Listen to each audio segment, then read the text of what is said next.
Hi every one. നമ്മൾ ഇന്ന് IIT jam physics 2025 result വന്ന് അതിൽ 203ാമത്തെ റാങ്ക് വാങ്ങിയിട്ടുള്ള ഒരു കുട്ടിയാണ് റിൻഷിത. അപ്പൊ റിൻഷിതയ്ക്ക് ഏകദേശം ഈ റാങ്കിലേക്ക് എത്താൻ വേണ്ടിയിട്ട് 44 മാർക്സ് ആയിരുന്നു ഉണ്ടായിരുന്നത്. ഈ 44 മാർക്കാണ് റിൻഷിതേനെ 203ാമത്തെ റാങ്കിലേക്ക് എത്തിച്ചത്. അപ്പോൾ അത് നിസ്സാര മാർക്കല്ല, നിസ്സാര റാങ്കും അല്ല. അപ്പൊ അതെങ്ങനെയാണ് റിൻഷിത കരസ്ഥമാക്കിയത്, അല്ലെങ്കിൽ ആ ഒരു സ്റ്റഡി മെറ്റീരിയൽ അല്ലെങ്കിൽ സ്റ്റഡി സ്ട്രാറ്റജി എങ്ങനെയാന്നുള്ളതൊക്കെ നമുക്ക് റിൻഷിതോ തന്നെ ചോദിക്കാം. ജാം എക്സാമിനെ പറ്റി ചോദിക്കാം. ജാം എങ്ങനെയായിരുന്നു അറിഞ്ഞത്? അതായത് ഒരുപാട് കുട്ടികൾക്കുള്ള ഒരു പ്രശ്നമാണ് ജാം എന്നൊരു എക്സാമിനെ പറ്റിയിട്ട് അറിവില്ല. അതായത് ഒരു BSc കഴിഞ്ഞു കഴിഞ്ഞാൽ അടുത്ത സ്റ്റെപ്പ് എന്ന് പറയുന്നത് എന്താണ്, അല്ലെങ്കിൽ ഇങ്ങനത്തെ എക്സാംസ് ഉണ്ട്, അങ്ങനത്തെ കാര്യങ്ങളൊന്നും അറിയില്ല. ചില കുട്ടികൾക്ക് പല സോഷ്യൽ മീഡിയാസ് വഴി അല്ലെങ്കിൽ ഫ്രണ്ട്സ് വഴിയൊക്കെയാണ് അറിയാറുള്ളത്.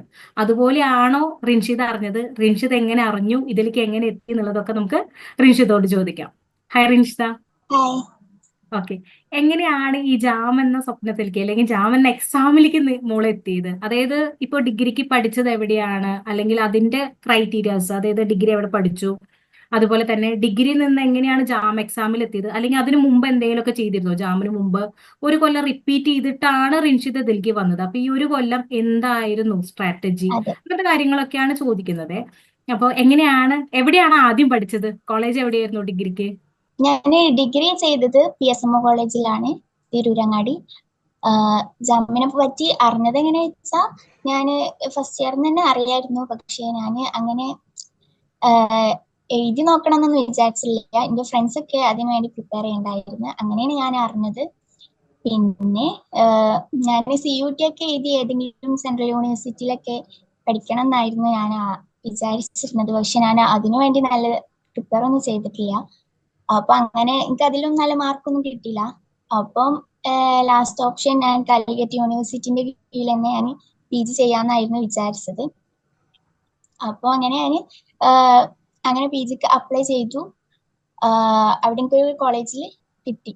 അപ്പം അങ്ങനെ ഞാൻ അങ്ങനെ എനിക്ക് അപ്പൊ ഇങ്ങനെ ഞാൻ പഠിക്കാത്തതിന്റെ ജാം ഒന്നും കൂടി എഴുതി നോക്കണം, റിപ്പീറ്റ് ചെയ്യാനാണെങ്കിൽ എനിക്ക് ഒരു 1 ഇയർ ഞാൻ ഇനി ഗ്യാപ്പ് എടുത്താൽ ഇനി പഠിച്ചില്ലെങ്കിലോ അങ്ങനെയൊക്കെ തോന്നിയിട്ട് റിപ്പീറ്റ് ചെയ്യാൻ എനിക്ക് പേടിയായിരുന്നു, 1 ഇയർ ഗ്യാപ്പ് എടുക്കാന്. അപ്പോ ഞാൻ തേർഡ് ഇയർ കഴിഞ്ഞതിന് ശേഷം അങ്ങനെ ഞാൻ ജസ്റ്റ് എന്നാ PGന്റെ കൂടെ ഒന്ന് ജസ്റ്റ് എഴുതി നോക്കാം, ഒന്ന് പഠിച്ചിട്ട് എഴുതി നോക്കാം, ഇനി കിട്ടുകയാണെങ്കിലും ഇയർ വേസ്റ്റ് ആവില്ലല്ലോ, അങ്ങനെ കിട്ടിയിട്ടില്ലെങ്കിലും ഇയർ വേസ്റ്റ് ആവില്ലല്ലോ വിചാരിച്ചാണ്ട് ഞാൻ ട്രിസിൽ ജോയിൻ ചെയ്ത് അങ്ങനെ ക്ലാസ്സസ് ഒക്കെ കേട്ട് പോയി. അങ്ങനെ ഞാൻ PGയിലും ക്ലാസ്സിന് പോയിരുന്നു. അങ്ങനെ 2 മാസം കോളേജിൽ പോയി PGക്ക്. പിന്നെ 2 മാസം കഴിഞ്ഞപ്പോൾ എനിക്ക് ഒന്നും കൂടി നല്ല രീതിയിൽ ഇരുന്ന് പഠിച്ചാൽ കൊള്ളാം, അങ്ങനെ ഒന്നും കൂടി കോൺസെൻട്രേറ്റ് ചെയ്ത് പഠിച്ചാൽ കുറച്ചുകൂടി എനിക്ക് നല്ല മാർക്കൊക്കെ കിട്ടാൻ പറ്റുമെന്ന് തോന്നി. അപ്പം അങ്ങനെ ഞാൻ കോളേജ് ഡ്രോപ്പ് ചെയ്ത് അങ്ങനെയാണ് ഞാൻ ജാം എഴുതാ എന്ന് വിചാരിച്ചത്. ഓ, അങ്ങനെയാണ് ഒരു റിപ്പീറ്റേഷൻ എന്നുള്ള ഒരു ഇതിലേക്ക് വന്നത് അല്ലേ? അതൊരു നല്ലൊരു ഡിസിഷൻ തന്നെയായി. കാരണം MSc പഠിക്കാൻ വേണ്ടി പോയിട്ട് തിരിച്ച് MSc വേണ്ടാന്ന് വെച്ചിട്ട് ജാമിലേക്ക് ഒരു റിപ്പീറ്റേഷൻ എന്നുള്ള രീതിയിൽ വന്നു. അപ്പോ ആ ഒരു ഗ്യാപ്പ് ഉണ്ടല്ലോ, ഇപ്പോ മോള് പറഞ്ഞു ഒരു പേടി ഉണ്ടായിരുന്നു എനിക്ക് പഠിക്കാൻ പറ്റുമോ എന്നുള്ളത്. അപ്പൊ മോള് പറഞ്ഞൊരു കാര്യമാണ്. അപ്പൊ ഈ ഗ്യാപ്പ് ഫീൽ ചെയ്യുന്നുണ്ടായിരുന്നു മോൾക്ക് ഒരു ടെൻഷൻ? അതായത് എന്തായാലും ഉറപ്പാണ് നമ്മൾ ഒന്ന് ബേൺ ഔട്ട് ആവും, അല്ലെങ്കിൽ ഭയങ്കര ഡിപ്രഷൻ മൂഡിലേക്ക് പോകും. ഒരു കൊല്ലം ഇരിക്കുക എന്ന് പറഞ്ഞു കഴിഞ്ഞാൽ നിസ്സാരമല്ല. കാരണം ഒരു ദൈർഘ്യം ഭയങ്കര കൂടുതലാണ്. അപ്പൊ അത് മോൾ തന്നെ പറഞ്ഞു ടെൻഷൻ ഉണ്ടായിരിക്കും. അതെങ്ങനെയാ മോൾ ഓവർകം ചെയ്തത്? അതായത് ഇപ്പൊ ഒരു റിപ്പീറ്റർ ആയിട്ടുള്ള ഒരാളുകൾ വരികയാണെങ്കിൽ, ഇപ്പൊ മോള് എന്തായാലും MScയുടെ കൂടെ പറ്റില്ല എന്ന് മോള് തീരുമാനിച്ചു. പക്ഷെ ബാക്കിയുള്ളത് എങ്ങനെ മോൾ ഓവർകം ചെയ്തു? കാരണം ആ ഒരു പേടിയിൽ നിന്ന് എങ്ങനെ മാറി? പിന്നെ ഞാന് അത് അങ്ങനെ ഒരു ഡിസിഷൻ എടുത്തപ്പോ തന്നെ പഠിക്കണം അപ്പോഴത്തേനും മൈൻഡ് സെറ്റ് ആയിരുന്നു പഠിക്കണം എന്നുള്ള. അങ്ങനെ വിചാരിച്ച് തന്നെയാണ് ഡ്രോപ്പ് ചെയ്തത്. അപ്പൊ പിന്നെ ഞാന് അതിൽ തന്നെ ഇരുന്ന് പഠിച്ച്, വേറൊരു വഴിയില്ല, അപ്പൊ പഠിച്ചു. വേറൊരു വഴിയില്ലാത്തോണ്ട് പഠിച്ചെത്തി. ഫാമിലി സപ്പോർട്ടൊക്കെ ഭയങ്കരമായിരുന്നു അല്ലെ? അതായത് ആ ആ കാരണം എന്താ വെച്ചാൽ ഓൾറെഡി MSc ജോയിൻ ചെയ്തു, അറിയാലോ. അത് കഴിഞ്ഞിട്ട് ആ പിന്നെ അതിനൊരു ടോക്ക് വരും നമുക്ക്. അതായത് അത് പിന്നെ റിപ്പീറ്റേഷൻ എന്നുള്ളത് വരുമ്പോ ഒരു ടോക്ക് വരും. അതൊന്നും ഉണ്ടായില്ല. ഫാമിലി ഭയങ്കര സപ്പോർട്ടുമായിരുന്നു. അല്ല, ഫസ്റ്റ് റിപ്പീറ്റ് ചെയ്യുമ്പോ എന്താണ് എല്ലാവർക്കും പേടിയായിരുന്നു. ഫസ്റ്റ് കോളേജൊക്കെ പോവാതെ റിപ്പീറ്റ് ചെയ്യാൻ എനിക്കും ആയാലും പാരന്റ്സിനായാലും പേടിയായിരുന്നു. അപ്പോ പിന്നെ PG കഴിഞ്ഞപ്പോ ഞാൻ ഇങ്ങനെ ഭയങ്കര ആഗ്രഹം പറഞ്ഞപ്പോ ഒരു ഒരു ഓക്കെ ആയി. ഓക്കെ, അതന്നെ ഏറ്റവും വലിയൊരു സപ്പോർട്ട്. അതെ, ഓക്കെ ഓക്കെ. പിന്നെ ഒരിക്കൽ ഞാൻ അതിന്റെ കൂടെ ഞാൻ ട്രിസിൽ ക്ലാസ്സസ് കേൾക്കുന്നുണ്ടായിരുന്നല്ലോ PGക്ക് പോകുമ്പോ തന്നെ. അപ്പൊ അവർക്ക് മനസ്സിലായി ഞാൻ പഠിക്കുന്നൊക്കെ. അപ്പൊ പിന്നെ അവർക്ക് കുഴപ്പമില്ലായിരുന്നു ഞാൻ ഓക്കെ PG ഡ്രോപ്പ് ചെയ്യുന്നുണ്ട്. ഓക്കെ ഓക്കെ, അതൊരു നല്ലൊരു ഡിസിഷൻ ആയി ഇപ്പോ. ആ ആ ഓക്കെ, അത് നല്ലൊരു ഡിസിഷൻ ആയി, അത് മുമ്പോട്ട് പോകണു അല്ലെ. ഇനിയിപ്പോ നമ്മളിപ്പോ ഒരു റിപ്പീറ്റർ ആയാലും ഇപ്പൊ ഓൺഗോയിങ് സ്റ്റുഡൻസ് ആയാലും ഇപ്പൊ ഇത് ജാമ് പ്രിപ്പയർ ചെയ്യുന്നത്, അപ്പൊ മോൾ എന്നെ പറഞ്ഞു മോളുടെ ഫസ്റ്റ് ഇയേഴ്സിലെ ഫ്രണ്ട്സ് തന്നെ ജാമ് പ്രിപ്പയർ ഉണ്ടായിരുന്നു എന്ന് മോള് കണ്ടു. അതായത് ആ. മോള് അതിനൊരു ഇമ്പോർട്ടൻസ് കൊടുത്തത് ഫൈനൽ ഇയർ കഴിഞ്ഞിട്ടാണെന്ന് മാത്രം. ഇപ്പൊ ഓൺഗോയിങ് കുട്ടികളൊക്കെ ഉണ്ട്. അപ്പോ മോൾക്ക് എന്താ തോന്നുന്നത്, അതായത് ലാസ്റ്റ് ഈ റിപ്പീറ്റേഷന്റെ സമയത്തായിരുന്നോ അതോ അപ്പോഴേ തുടങ്ങിയിരുന്നെങ്കിൽ ഒന്നും കൂടി നന്നായിരുന്നോ എന്നുള്ള ഒരു കാര്യം? ഇല്ല, അങ്ങനെ എനിക്ക് തോന്നിയിട്ടില്ല. ഞാൻ പിന്നെ അങ്ങനെ ആലോചിച്ചിട്ടില്ല. ആ എന്താണ് ഡിഗ്രീന്റെ ഒപ്പം പഠിച്ചാ കിട്ടായൊന്നുമില്ല. നമ്മൾ ശ്രമിച്ചാൽ കിട്ടുകയൊക്കെ ചെയ്യും. പക്ഷെ ഞാൻ പിന്നെ ഏതായാലും ഇനിയിപ്പോ അങ്ങനെ ആലോചിച്ചിട്ട് കാര്യമില്ലല്ലോ. ആ അങ്ങനെ ആ പഠിച്ചാൽ മതിയായിരുന്നു ആലോചിച്ചിട്ട് കാര്യമില്ലല്ലോ. അപ്പൊ പിന്നെ അങ്ങനെ ആലോചിച്ചിട്ടില്ല. ഓക്കെ, ശരി. കാരണം എന്താ വെച്ചാൽ ഇപ്പൊ റിപ്പീറ്റേഷന് മുമ്പ് ഇപ്പൊ പഠിക്കുന്ന കുട്ടികൾ ഉണ്ടാവുമല്ലോ, ഓൺഗോയിങ് കുട്ടികൾ ഉണ്ടായിരിക്കുമല്ലോ. അപ്പൊ അവരുടെ ഒരു തോട്ടായിരിക്കും ഞാൻ പറഞ്ഞത്. കാരണം അപ്പൊ പഠിച്ചിരുന്നെങ്കിൽ കിട്ടിയേനല്ലേ, ഒരു കൊല്ലം ലാപ്സ് ആവണ്ടല്ലോ എന്നുള്ളൊരു ഒരു തോട്ട് വരുമല്ലോ. അതാണ്. ഓക്കെ, അടുത്തത് എന്താ വെച്ചാൽ ഇപ്പൊ മോള് 1 ഇയറിൽ ഇരുന്ന് പഠിച്ചു എന്ന് തന്നെ പറഞ്ഞില്ലേ. ഇരുന്ന് പഠിച്ചത് കൊണ്ട് തന്നെയാണ് ഈ മാർക്കും. കാരണം എക്സാം അറിയാലോ, മോഡറേറ്റ് ടു ടഫ് എന്നുള്ള രീതിയിലായിരുന്നു ക്വസ്റ്റ്യൻസിന്റെ പാറ്റേണും കാര്യങ്ങളൊക്കെ. അപ്പോ ഈ ഒരു 1 ഇയറിൽ ഇരുന്ന് പഠിച്ചതിന്റെ ഒരു സ്ട്രാറ്റജി ഒന്ന് പറയാൻ പറ്റുമോ? എങ്ങനെയാണ് ഉണ്ടായിരുന്നത്? അതായത് പഠനത്തിനെ പറ്റിയിട്ട്, അതായത് ജാമിലേക്ക് എങ്ങനെയൊക്കെയാണ് മോള് ഒരു പ്രിപ്പറേഷൻ നടത്തിയിരുന്നത്? അങ്ങനെ ഞാൻ ഫസ്റ്റിലൊന്നും അങ്ങനെ ഫുൾ ടൈം ഇരുന്ന് പഠിക്കാറൊന്നും ഉണ്ടായിരുന്നില്ല. ഞാൻ പറഞ്ഞ പോലെ ഞാൻ PGക്ക് പോവലുണ്ടായിരുന്നു ക്ലാസ്സിനൊക്കെ. അപ്പോ ഞാൻ ജസ്റ്റ് വീഡിയോ കാർഡ്സ് കാണും, നോട്ട് എഴുതും, പിന്നെ എക്സാംസ് അറ്റൻഡ് ചെയ്യും. അങ്ങനെ അത് മാത്രമേ ഉണ്ടായിരുന്നുള്ളൂ. അല്ലാതെ ഫുൾ ടൈം ഇരുന്ന് പഠിക്കലൊന്നും ഉണ്ടായിരുന്നില്ല. പിന്നെ ഞാൻ ഒരു ഏഹ്, ഒരു നവംബർ ഒക്ടോബർ ടൈമിലാണ് ഞാൻ കോളേജ് ഡ്രോപ്പ് ചെയ്തത്. പിന്നെ ഇരുന്ന് ഫുൾ ടൈം വീട്ടിലിരുന്ന് പഠിക്കാൻ തുടങ്ങി. പിന്നെ എക്സാംസ് അങ്ങനെയൊക്കെ അറ്റൻഡ് ചെയ്ത് പഠിക്കാൻ തുടങ്ങി. ഓക്കെ ഓക്കെ, എങ്ങനെയായിരുന്നു വീഡിയോ കാർഡ്സ്, മോക്ക് ടെസ്റ്റ് ഒക്കെ ഒരുപാട് ഹെൽപ്ഫുൾ ആയിരുന്നോ? ചെക്ക് പോയിന്റ്സ് ആ ഒക്കെ അതെ, ഞാന് എങ്ങനെ? ആ ഞാൻ എല്ലതും അങ്ങനെ ചെയ്ത് നോക്കി. അങ്ങനെ തന്നെയായിരുന്നു ചെയ്തത്. വീഡിയോ കാർഡ്സ്, ചെക്ക് പോയിന്റ്സ് അതൊക്കെ തന്നെയാണ് നോക്കിയത്. ഓക്കെ ഓക്കെ, അത് എങ്ങനെയാ നോക്കിയിരുന്നത് മോള്? ആ പഠനം എങ്ങനെയായിരുന്നു? അതായത് വീഡിയോ കാർഡ്സ്, ചെക്ക് പോയിന്റ്, പിന്നെ ലൈവ് സെക്ഷൻ, അങ്ങനെ ഒരു പാറ്റേൺ ആണ് നമ്മളൊരു ഫോളോ അപ്പിൽ നമ്മൾ കൊണ്ടുപോകാറുള്ളത്. മോൾ അതുപോലെ തന്നെയായിരുന്നു? അതർ റെഫറൻസുകൾ വേറെ, അതായത് ഇപ്പൊ സ്റ്റഡി, ഇപ്പൊ നമ്മൾ പറയില്ലേ റെഫറൻസ് ബുക്സ് ഒക്കെ കൂടുതൽ ഡിപ്പെൻഡ് ചെയ്യുക, അങ്ങനെയൊക്കെ ഉണ്ടായിരുന്നു? കാരണം ജാം എന്നൊരു എക്സാമിലേക്ക് എത്തുമ്പോൾ അറിയാലോ, കുറച്ചും കൂടി നമ്മൾ നല്ല ഡീപ്പായിട്ട് പഠിക്കണം. അങ്ങനെ പിന്നെ പ്രോബ്ലംസ് ആണ് കൂടുതൽ വരിക. അപ്പൊ പ്രോബ്ലംസ് എങ്ങനെ സോൾവ് ചെയ്തു? കാരണം ഒരു ഒരു 203 റാങ്ക് അല്ലെങ്കിൽ 44 മാർക്കിലേക്ക് എത്തണമെങ്കിൽ പ്രോബ്ലം സ്കില്ലിങ്ങിന്റെ വലിയ ഇമ്പോർട്ടൻസ് ഉണ്ട്. കാരണം എത്രയൊക്കെ നമുക്ക് കോൺസെപ്റ്റ് അറിയാം, തിയറി അറിയാം എന്ന് പറഞ്ഞാലും അവിടെ സ്പീഡ് എന്നുള്ള ഫാക്ടറും പ്രോബ്ലത്തിന്റെ ഫാക്ടറും ഭയങ്കര ഇമ്പോർട്ടന്റ് ആണ്. അതായത് സ്പീഡ് ഉണ്ടായിരിക്കണം, അതേപോലെ തന്നെ പ്രോബ്ലം സ്കില്ലിംഗ് ഉണ്ടായിരിക്കണം. നമുക്ക് അറിയാലോ, അതെങ്ങനെ ഡെവലപ്പ് ചെയ്ത് കൊണ്ടുവന്നു മോള്? ഞാന് അങ്ങനെ എങ്ങനെ ഡെവലപ്പ് ചെയ്തു വെച്ചാൽ ഞാന് പ്രത്യേകിച്ച് ചെക്ക് പോയിന്റ്സ് തന്നെയാണ് ഞാൻ ചെയ്ത് നോക്കി പഠിച്ചത്. അല്ലാതെ എനിക്ക് ആദ്യമൊന്നും പ്രോബ്ലം സോൾവിങ് സ്കില്ലൊന്നും അധികം ഇല്ലായിരുന്നു. ഞാൻ ഡിഗ്രി പഠിക്കുമ്പോഴൊന്നും എനിക്ക് പ്രോബ്ലംസ് ഒന്നും അങ്ങനെ സോൾവ് ചെയ്യാൻ അറിയില്ലായിരുന്നു. പിന്നെ ഞാൻ വീഡിയോ കാർഡ്സ് ഒക്കെ കണ്ട് പിന്നെ ചെക്ക് പോയിന്റ്സ് ചെയ്ത് പഠിച്ച് അങ്ങനെ തന്നെയാണ് ഞാൻ ഉണ്ടാക്കിയെടുത്തത്. ചെക്ക് പോയിന്റിലൂടെയാണ് ആ സ്കിൽസ് ഡെവലപ്പ് ചെയ്ത് കൊണ്ടുവന്നത് അല്ലേ? അത് വലിയൊരു ഫാക്ടറാണ്. കാരണം പ്രോബ്ലം സ്കില്ല് ഇല്ലെങ്കിൽ ഇനി ഇവിടുന്ന് ഒരു കോമ്പറ്റേറ്റീവ് എക്സാമിന് ഏറ്റവും പ്രാധാന്യം എന്താണ്? ഒരു പ്രോബ്ലം സ്കില്ല് തന്നെയാണ് അല്ലേ? ഓക്കെ, അടുത്തത് എന്താ സംഭവിച്ച നമ്മള് ഇപ്പൊ ജാമിലേക്ക് ആ പ്രിപ്പറേഷൻ സ്റ്റാർട്ട് ചെയ്തല്ലോ. അപ്പൊ മോള് എത്ര ഒരു ടൈം എടുത്തിട്ടുണ്ട്? അതായത് ഒരു സ്റ്റഡി ടൈം എന്ന് പറയുന്ന ഒരു സംഭവം ഉണ്ടല്ലോ, നമ്മൾ ഇത്ര നേരം സ്പെൻഡ് ചെയ്യുന്നുണ്ട്. ഇപ്പൊ ഒരു 2 hours ഉണ്ടാവും മേ ബി. അതായത് കുറെ നേരം പഠിക്കായിരിക്കും നമ്മള്. ചില കുട്ടികൾ പറഞ്ഞു കേട്ടിട്ടുണ്ട്, അയ്യോ ഞാൻ കുറെ നേരം പഠിക്കായിരുന്നു, കുറെ സമയം സ്പെൻഡ് ചെയ്തു, ചിലപ്പോൾ പറയും 12 മണിക്കൂർ ഇരുന്നു, 10 മണിക്കൂർ ഇരുന്നു, എന്നാലും എനിക്കത് ചെയ്യാൻ കിട്ടുന്നില്ല, അങ്ങനെയൊക്കെ പറയാറുണ്ട്.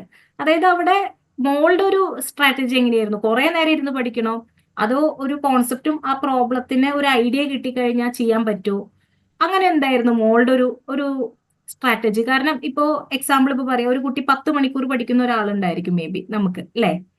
അപ്പൊ ആ കുട്ടി ചിലപ്പോൾ 10 മണിക്കൂർ പഠിക്കുന്നത് കോൺസെപ്ഷൻ ബേസ്ഡ് ആയിരിക്കും, പ്രോബ്ലംസ് കുറവായിരിക്കും. അപ്പോൾ ആ സ്ട്രാറ്റജി എങ്ങനെയായിരുന്നു മോള്? കുറെ പ്രോബ്ലംസ് ആയിരുന്നോ ചെയ്തിരുന്നത്, അതോ കോൺസെപ്റ്റ് ഫുള്ള് കവർ ചെയ്ത് എങ്ങനെയായിരുന്നു അതിന്റെ ഒരു ഇമ്പോർട്ടൻസ്? ഞാൻ കൂടുതലും പ്രോബ്ലംസ് ആയിരുന്നു ചെയ്ത് പഠിച്ചത്. പിന്നെ ലാസ്റ്റ് ഒരു 3 മന്ത് ഒക്കെ ആയപ്പോഴാണ് ഫുൾ ടൈം ഇരുന്ന് പഠിക്കാൻ തുടങ്ങിയത്. ഒരു ഫുൾ ടൈം ഞാൻ പഠിക്കായിരുന്നു, രാവിലെ മുതൽ വൈകുന്നേരം വരെ തന്നെ പഠിക്കായിരുന്നു. പിന്നെ എക്സാംസും ഉച്ചക്ക് അറ്റൻഡ് ചെയ്യും, അങ്ങനെ തന്നെ ആയിരുന്നു. അതായത് മിക്സഡ് ടെസ്റ്റിലൊക്കെ എങ്ങനെ ഉണ്ടായിരുന്നു? അതായത് ഓരോ മൊഡ്യൂളുകൾ കഴിയുമ്പോൾ ഓരോ എക്സാംസ് ഉണ്ടാവുമല്ലോ, ഓരോ മൊഡ്യൂൾ കഴിയുമ്പോൾ ഉണ്ടാവും, ഒരു സബ്ജക്ട് കഴിയുമ്പോൾ ഒരു ഉണ്ടാവും, പിന്നെ 2 സബ്ജക്റ്റുകളൂടെ ആകുമ്പോൾ മിക്സഡ് ടെസ്റ്റ്. അതൊക്കെ എങ്ങനെയായിരുന്നു? അറ്റൻഡ് ചെയ്തിട്ട് സ്കോറിംഗ് ഒക്കെ വന്നിരുന്നപ്പോ എങ്ങനെയായിരുന്നു? അത് ചിലതില് നല്ല മാർക്ക് ഉണ്ടാവലുണ്ട്, ചിലതില് കുറയും, അങ്ങനെയൊക്കെ തന്നെ. അതെ, അങ്ങനെ ശരി. ഫുൾ ടൈം കൂടുതലും നല്ല മാർക്ക് ഉണ്ടാവില്ല. Okay, okay. ഒരു നല്ല ഒരു ആവറേജ് മാർക്ക് എപ്പോഴും മെയിൻറ്റെയിൻ ചെയ്തിരുന്നു അല്ലെ? ആ ആ നല്ല ലോ അങ്ങനെ അല്ലെങ്കിലും ഒരു രീതിയിൽ മെയിൻറ്റെയിൻ ചെയ്തിരുന്നു. ആ ഓ, അങ്ങനെ ചിലത് നല്ല കുറയും, ചിലത് കൂടും, അങ്ങനെയായിരുന്നു. ഓക്കെ, ശരി, ശരി, ഒരു ശരി. ഓക്കെ. ഇപ്പോ കാരണം എന്തുകൊണ്ട് അങ്ങനെ ചോദിച്ചു വെച്ചാൽ, ഒരു 44 മാർക്ക് വാങ്ങണമെങ്കിൽ, 44 മാർക്ക് ഇത്രയും ടഫ് ആയിട്ടുള്ള ഒരു ക്വസ്റ്റ്യൻസ് പേപ്പറിൽ നിന്ന് വാങ്ങണമെങ്കിൽ നമ്മൾ അത്യാവശ്യം എക്സാം പാറ്റേൺസ് അറിഞ്ഞത് കൊണ്ട് മാത്രമായിരിക്കും ആ ഒരു ഇതിലേക്ക് എത്തിയിട്ടുണ്ടാവുക, അല്ലെ? ആ ഒരു രീതി അറിഞ്ഞ കാരണം എന്താ വെച്ചാൽ, ഒരു MSQ ആയാലും MCQ ആയാലും ന്യൂമറിക്കൽ ആയാലും നെഗറ്റീവ് ഇല്ലാതെ എത്തല് എന്ന് പറയുന്നത് വളരെ പ്രാധാന്യമുള്ളതാണ്. അപ്പൊ അത് സ്കില്ല് ഡെവലപ്പ് ചെയ്ത് കൊണ്ടുവന്നത് മിക്സഡ് ടെസ്റ്റ്, മോക്ക് ടെസ്റ്റ് അത് കൂടെ തന്നെയാണ്, അല്ലെ? ആ ആ അത് ആ, ചെയ്യണം, ചെക്ക് പിന്നെ പോയിന്റ്സ്. ചെക്ക് പോയിന്റ്സ് ആണ് കൂടുതൽ ഹെൽപ്പ് ചെയ്ത് തോന്നുന്നു, അല്ലെ? ആ അല്ലേ? ഞാൻ ചെക്ക് പോയിന്റ്സ്, ആ ഞാൻ അത് നല്ല ചെയ്ത് പഠിച്ചിരുന്നു. ഓ, ചെക്ക് പോയിന്റ്സ് കംപ്ലീറ്റ് ആക്കിയിരുന്നു. അതിൽ തന്നെ പകുതി സ്കിൽസ് കിട്ടിക്കഴിഞ്ഞു. കാരണം കുറെ ബേസിക് ഇക്വേഷൻസും കോൺസെപ്റ്റും ഒക്കെ അതിൽ തന്നെ കിട്ടുമല്ലോ, അല്ലെ? ഒരേ പാറ്റേണിലുള്ള കുറെ ക്വസ്റ്റ്യൻസ് ഒക്കെ. ഓക്കെ, ഓക്കെ, അങ്ങനെ. പിന്നെ PYQs നോക്കിയിരുന്നു. അതാണ്. Okay, okay. PYQs ചെയ്തിരുന്ന സമയത്തും ഇതേപോലെ തന്നെ സ്കിൽസ് വേണം. കാരണം എന്താ വെച്ചാൽ ഓരോ എക്സാമും ഓരോ രീതിയിലായിരുന്നു, ഓരോ ഇയറിലും എളുപ്പം, ടഫ്, മോഡറേറ്റ് എന്നുള്ള രീതിയിലായിരുന്നു. അപ്പൊ PYQs നല്ല രീതിയിൽ നോക്കിയിരുന്നു, അല്ലെ? അതെ. ഓക്കെ. ഇനി ഈ എക്സാമിലേക്ക് പോയല്ലോ, ജാം എക്സാം എഴുതാൻ പോയ സമയത്ത് 2025 എക്സാം എഴുതാൻ പോയിണ്ടായിരിക്കും, ക്യാമ്പസ് അവിടെ എത്തി. അപ്പൊ അവിടെ എത്തിയപ്പോ ആ പേപ്പറിൽ മോള് ഈ ഒരു റാങ്കിലേക്ക് എത്തണമെങ്കിൽ എല്ലാം കൂടി നമുക്ക് ചെയ്തു കഴിഞ്ഞാൽ നല്ല മാർക്ക് കിട്ടില്ല. പക്ഷെ മോൾ അവിടെ കാണിച്ച ആ സ്മാർട്ട്നെസ്, ആ സ്ട്രാറ്റജി എന്തായിരുന്നു ഈ ഒരു മാർക്കിലേക്ക് എത്താൻ വേണ്ടി? അത് എന്തെങ്കിലും ഒരു ടിപ്പൊക്കെ വെച്ചിട്ടാണോ പോയത്? എന്തായിരുന്നു അവിടെ ചെന്നപ്പോ ആ ഒരു അവസ്ഥ? അത് എങ്ങനെ വെച്ചാല്, ഞാന് സാധാരണ നമ്മള് വീട്ടിൽ നിന്നൊക്കെ എഴുതുമ്പോ PYQs ഒക്കെ നമ്മൾ എഴുതി പഠിക്കുമ്പോ എനിക്ക് അത്ര ടഫായിട്ട് തോന്നിണ്ടായിരുന്നില്ല. പക്ഷെ ഞാൻ ഇപ്രാവശ്യം എക്സാം എഴുതിയപ്പോൾ എനിക്ക് കുറച്ചുകൂടി ടഫായി തോന്നി. സാധാരണ MCQസിലൊക്കെയാണ് ഞാൻ കൂടുതൽ മാർക്ക് എനിക്ക് കിട്ടല്. പക്ഷെ എനിക്ക് എന്താണ് എക്സാം ഇപ്രാവശ്യം എഴുതിയപ്പോ MCQ എനിക്ക് അത്ര അറ്റൻഡ് ചെയ്യാൻ കഴിഞ്ഞില്ല. അതുകൊണ്ട് ഞാൻ അറിയണ മാത്രമേ എഴുതിയിട്ടുണ്ടായിരുന്നുള്ളൂ. പിന്നെ പിന്നെ നാറ്റ് ആയിരുന്നു കുറച്ചുകൂടി സിമ്പിൾ ആയി തോന്നിയത്. അങ്ങനെ MSQ എങ്ങനെ ഉണ്ടായിരുന്നു? MSQ കുഴപ്പമില്ലായിരുന്നു, എഴുതാൻ പറ്റുന്ന ക്വസ്റ്റ്യൻസ് തന്നെയായിരുന്നു. Okay, okay. MCQ ആണ് കുറച്ചുകൂടി ടഫായി തോന്നി. MCQ ആയിരുന്നു, കാരണം ഭയങ്കര ടഫായിരുന്നു MCQs. എന്നാലും ന്യൂമറിക്കൽ ഇപ്പൊ എഴുതിയിരുന്നു, അതായത് നാറ്റിന്റെ ആ ഭാഗത്തേക്ക് എത്തിയപ്പോഴേക്കും പറഞ്ഞൂല്ലേ എളുപ്പമായിരുന്നു എന്നുള്ളത്. അതെങ്ങനെയായിരുന്നു? ആ ഡെസിമലിന്റെ ഉള്ളിലേക്കൊക്കെ എത്തിയോ? അതായത് അവര് പറയുന്ന ഇതിന്റെ ഉള്ളിലേക്ക് എത്തിയിരുന്നോ കറക്റ്റ് ആയിട്ട് ആ പ്രോബ്ലം ചെയ്തപ്പോ? അത് നമ്മൾ ഇവിടുന്ന് എക്സാംസ് ഒക്കെ എഴുതി പഠിക്കുമ്പോൾ തന്നെ ആ ഒരു എങ്ങനെ ഡെസിമൽസ് എഴുതേണ്ട അപ്പൊ ആ ഒരു ഐഡിയ കിട്ടുമല്ലോ. അപ്പൊ ആ, അങ്ങനെ കിട്ടിയിരുന്നു. ആ അതെ, അതെ. ഓക്കെ. ഈ അപ്പൊ റിവിഷൻ അതാ ടെസ്റ്റുകൾക്ക് വളരെ ഓക്കെ ഓക്കെ. ഈ റിവിഷൻ ടെസ്റ്റ് ഒക്കെ ഭയങ്കര ഹെൽപ്ഫുൾ ആയിരിക്കും അല്ലേ ഈ ന്യൂമറിക്കല്? കാരണം എല്ലാവർക്കും അവിടെയാ തെറ്റുക. കാരണം ഒരു റീജിയൻ ഉണ്ടല്ലോ, ഒരു പോയിന്റ് തൊട്ട് ഒരു പോയിന്റിന്റെ ഉള്ളിൽ വരണം നമുക്ക് ആൻസർ. അതിലേക്ക് എത്തണമെങ്കിൽ എക്സ്പീരിയൻസോ അല്ലെങ്കിൽ പ്രാക്ടീസോട് മാത്രമേ പറ്റുള്ളൂ. ഈ 2 ഡെസിമൽ 3 ഡെസിമൽ എന്നൊക്കെ പറയുമ്പോ അല്ലേ? അതെ, പിന്നെ പി വൈ ക്യൂസിന്റെ നമ്മൾ ആൻസർ കീ ഒക്കെ നോക്കുമ്പോൾ നാറ്റിന്റെ ആൻസർ കീ ഒക്കെ നമുക്ക് ചെയ്ത് കഴിഞ്ഞിട്ട് നോക്കിയാൽ തന്നെ എങ്ങനെ എഴുതണ്ടി എന്നൊക്കെ മനസ്സിലാകും. നാറ്റില് ആൻസർ എങ്ങനെ എഴുതണ്ടി, വാല്യൂ എങ്ങനെ അതിൽ എഴുതണ്ടി മനസ്സിലാവും. അപ്പൊ അങ്ങനെ അത് ആദ്യം മനസ്സിലാക്കിയിരുന്നു. Okay okay. അപ്പൊ അതായിരുന്നു, അതായത് മോൾക്ക് എത്ര എത്ര ക്വസ്റ്റ്യൻസ് അറ്റൻഡ് ചെയ്തിട്ട് നെഗറ്റീവ് നല്ലോണം വന്നിട്ടുണ്ടോ അതോ എങ്ങനെയാണ്? നെഗറ്റീവ് എത്രയാ വന്നേ? എനിക്ക് ഒരു നെഗറ്റീവും വന്നിട്ടില്ല. വാവ്. അതായത് അറ്റൻഡ് ചെയ്ത ക്വസ്റ്റ്യൻസ് ഫുള്ള് ഞാൻ ശരിയാണ്. എനിക്ക് അത്ര ഉറപ്പുള്ള മാത്രമേ അറ്റൻഡ് ചെയ്തിട്ടുള്ളൂ. കാരണം എനിക്ക് കുറച്ച് ടഫായി തോന്നിയത് കൊണ്ട് തന്നെ ഇനിയിപ്പോ ഒരു മാർക്ക് പോയാലും അത് റാങ്കിനായാലും ബാധിക്കും വിചാരിച്ചിട്ട് ഞാൻ അങ്ങനെ അത്ര ഉറപ്പുള്ള മാത്രമേ എഴുതിയിട്ടുണ്ടായിരുന്നുള്ളൂ. അത് വലിയൊരു വലിയൊരു പ്ലസ് പോയിന്റാ. കാരണം നെഗറ്റീവ് ഒന്നുമില്ലാതെ എഴുതിയത് ഫുള്ള് സ്കോർ ചെയ്യാന്ന് പറഞ്ഞു കഴിഞ്ഞാൽ, സാധാരണ ഒരു നെഗറ്റീവ് ഒക്കെ വരാറുണ്ട്, ഒരു ക്വസ്റ്റ്യൻ ഒക്കെ ഡ്രോപ്പ് ആവാറുണ്ടല്ലോ എപ്പോഴും നമുക്ക്.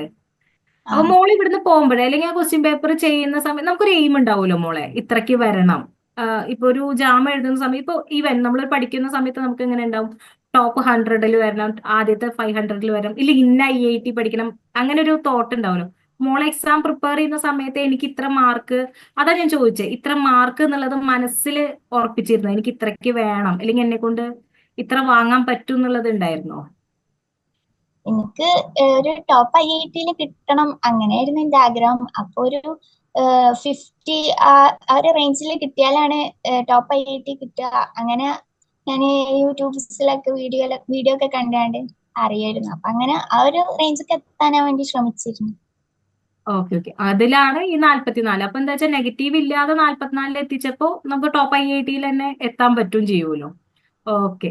ഇനി മോളുടെ എയിം എന്താണ്? ഇപ്പൊ അറിയാലോ, ടോപ്പ് IIT-ൽ തന്നെ പോവാം. IISc ഇപ്പൊ അപ്ലൈ ചെയ്തിട്ടുണ്ടാവും അല്ലെ? IIScയുടെ അപ്ലിക്കേഷൻ ഫോംസ് വന്നിട്ടുണ്ട്, IIT-യുടെ കൗൺസിലിംഗ് ഫോംസ് വന്നിട്ടുണ്ട്. അതുപോലെ തന്നെ ഇനി ഫർദർ ആയിട്ട് ഏതെങ്കിലും എക്സാംസ് ഒക്കെ എഴുതുന്നുണ്ടോ? എന്താ ഫ്യൂച്ചർ പ്ലാൻ എന്താണ് ഇനിയിപ്പോ? ഇനി IIT അപ്ലൈ ചെയ്യണം, പോകണം, IIT അപ്ലൈ ചെയ്യാൻ അതൊക്കെ പോകുന്നു. തന്നെ. ഓക്കെ. ആ, ഏത് IIT ആണോ എയിം? ഞാനങ്ങനെ അധികം ഇല്ല. ഓക്കെ. അങ്ങനെ അധികം ആലോചിച്ച് വെച്ചിട്ടില്ല ഇനി. അല്ല, ഏത് IIT ആണ് എയിം ചെയ്യുന്നത്? മദ്രാസ്, ടോപ്പ് IIT അങ്ങനെ കൊടുത്തു ഓക്കെ നോക്കണം. Okay okay. ഇനി MSc അതായത് MSc എടുത്ത് അതിലൂടെ PhD ചെയ്യാനാണോ അതോ അങ്ങനെ ഒരു അല്ല, ഞാൻ തോട്ട്? MSc PhD പറ്റി ഇപ്പൊ ആലോചിച്ചിട്ടില്ല. ഞാൻ ഓക്കെ MSc ആണ് ഇപ്പൊ നോക്കണേ. ഓക്കെ. PhD അതെ, എനിക്ക് അത്ര PhD. ഒരു interest വന്നിട്ടില്ല ഇപ്പൊ. ഓക്കെ ഓക്കെ, ശരിയാണ്. PhDക്ക് ഒരു കാലിബർ എന്നുള്ളത് നമ്മൾ ആദ്യം നോക്കി MSc കഴിഞ്ഞ് അതിനോട് ചേർന്ന് നോക്കാനായിരിക്കും അല്ലേ? ഓക്കെ, ശരി ശരി ശരി. എന്തായാലും മോളെ നല്ലൊരു IIT കിട്ടട്ടെ, അതുപോലെ തന്നെ ഫ്യൂച്ചർ ഭയങ്കര സെക്യൂർ ആവട്ടെ. ഓക്കെ. അപ്പൊ എന്തായാലും ഓൾ ദി ബെസ്റ്റ് മോളെ. ഓക്കെ. താങ്ക്സ്.